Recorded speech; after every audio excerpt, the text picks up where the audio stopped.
Have you ever been in a one-sided relationship where you would absolutely give anything to see the other succeed? And then in return, you get nothing but disappointment after disappointment after disappointment? If you answered yes to this question, then cheers. You can be my friend. And no, I'm not talking about my relationship with my girlfriend. She's great. I'm talking about my relationship with the Toronto Maple Leafs. When I tell you that this is a one-sided relationship, I mean it. I am so invested into the Toronto Maple Leafs. I have a channel talking about the Toronto Maple Leafs. I have binders full of these hockey cards. My room is Toronto Mania. I have signed jerseys. I have all these pictures. This love for the Toronto Maple Leafs is so infectious, it's poured into my dog's soul. I'm sorry you have to endure this, Chewy. And for what? To get disappointed time after time. I love this team, but they let me down a lot. They really never failed to disappoint. Just the other night, the Toronto Maple Leafs were leading the Ottawa Senators 5-1.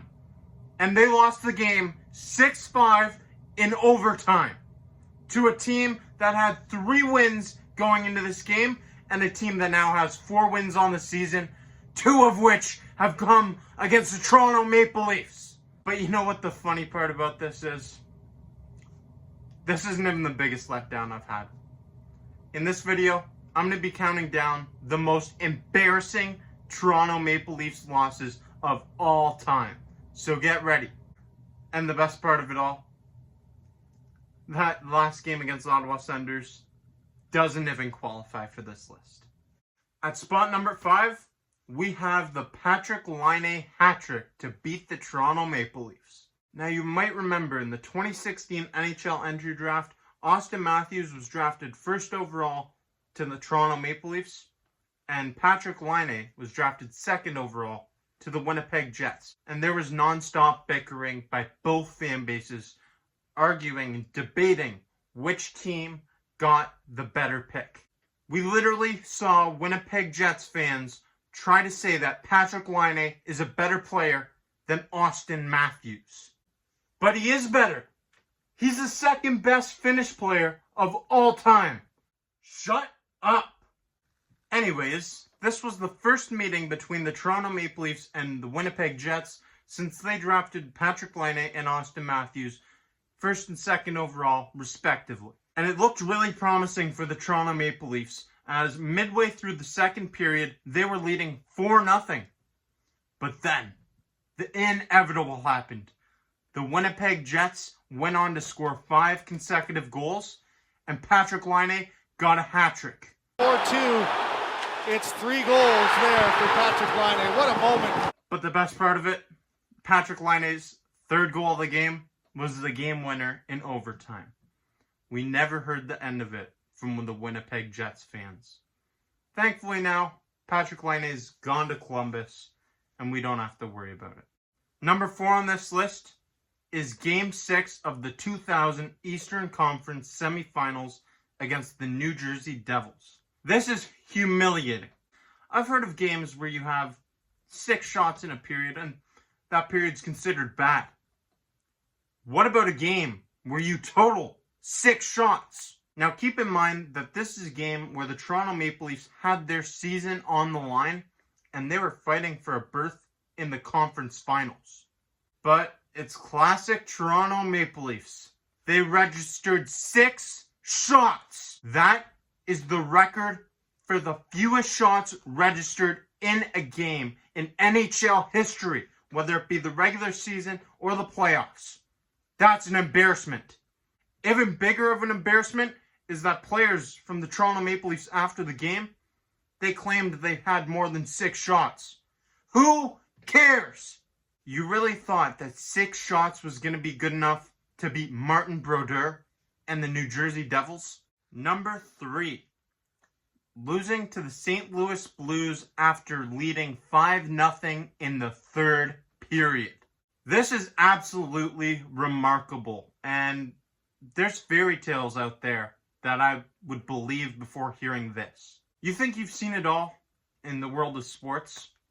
Well, not if you missed this game, because the Toronto Maple Leafs led the St. Louis Blues 5-0 with 15 minutes and 9 seconds to go in the third period. And they lost 5-0 with 15 minutes in the third period. How does that happen? Number 2. It was 4-1. Game 7 of the first round of the 2013 playoffs. The Toronto Maple Leafs blow it against the Boston Bruins. Now keep in mind, at the time, the Toronto Maple Leafs had the longest active NHL playoff drought. They hadn't made the playoffs since 2004. This is hands down the most heartbreaking loss in recent memory. And this is something that I still haven't accepted to this day. May 13th, 2013 will go down as one of the worst days in the history of the Toronto Maple Leafs. Do I really have to retell this story? The Boston Bruins were down 4-1 with under 10 minutes to go. And then the inevitable happened. They came back and tied it. If only Matt Fratton would have scored on the breakaway when it was 4-2 with under 4 minutes to go. Fratton one-on-one against Rath to the backhand, and it slid off his stick and wide. We wouldn't have this discussion. Who am I kidding? It's the Maple Leafs. They still might have lost the lead. This was the worst loss ever. I remember being in high school, and I didn't want to go to school the next day because I'm a Maple Leafs fan. I honestly still can't believe this happened to this day. How do you blow it in the playoffs when you're up 4-1 with under 10 minutes to go? Anyways, after the Toronto Maple Leafs blow the lead, it's tied up and we go to overtime. Fast forward to overtime. Brad Marchand throws his water bottle onto the ice.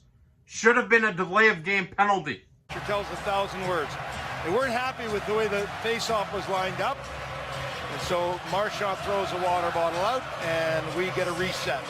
Julian. But it's Boston. No penalty called. And then the inevitable happened.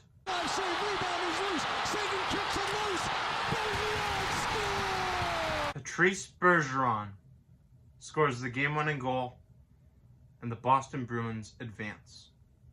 If this list was the most heartbreaking losses of all time, this would be number 1, and it's not even close.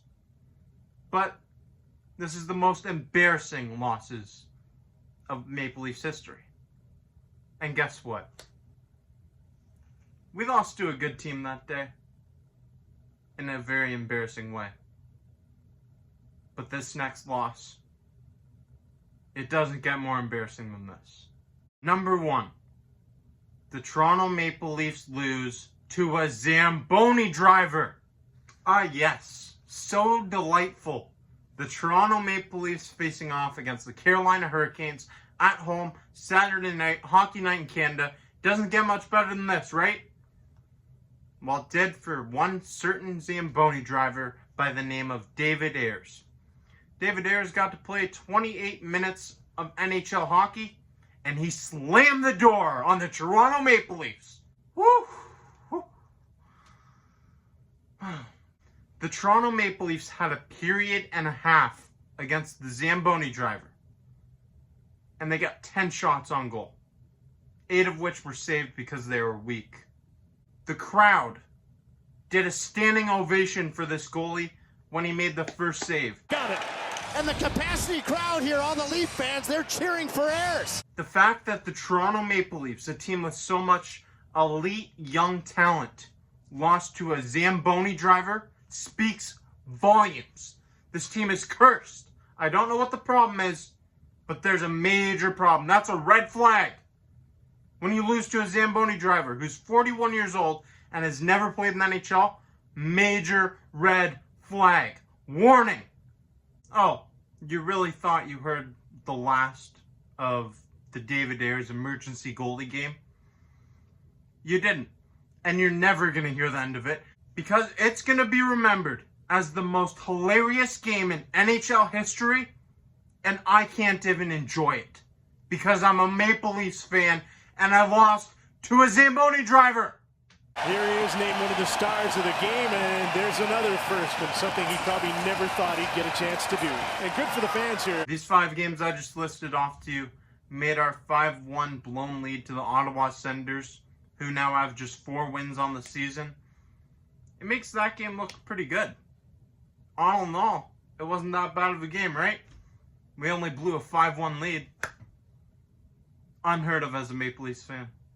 But seriously, it was embarrassing we lost to a bottom feeder team, and it was embarrassing that we blew a 5-1 lead. But I think that this team is better equipped than it has been in years past, and hopefully it all comes to fruition for the Toronto Maple Leafs. We've only been waiting since 1967.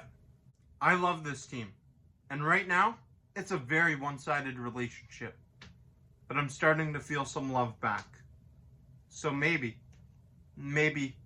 one day, the Toronto Maple Leafs will show me their love back. My love for the Toronto Maple Leafs is unconditional.